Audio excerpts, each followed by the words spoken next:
Awit, ika-82 kabanata. Diyos ang kataas-taasang hari.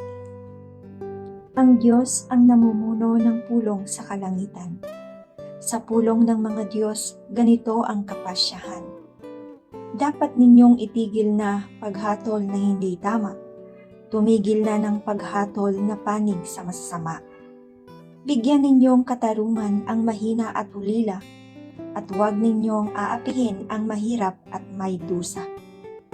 Ang marapat na tulungay ang mahina at mahirap. Sa kamay ng masasama, sila'y dapat na iligtas.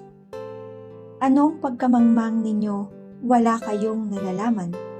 Sa gitna ng kadilimay, doon kayo nananahan. Sa ibabaw ng daigdig ay wala ng katarungan. Ang sabi ko, kayo'y Diyos, anak ng kataas-taasan. Ngunit tulad nitong tao, lahat kayo'y mamamatay. Katulad din ng prinsipe, papanaw ang inyong buhay. O Diyos, ikaw ay magbangon at daigdig pagharian. Ang lahat ng mga bansa ay hawak ng iyong kamay.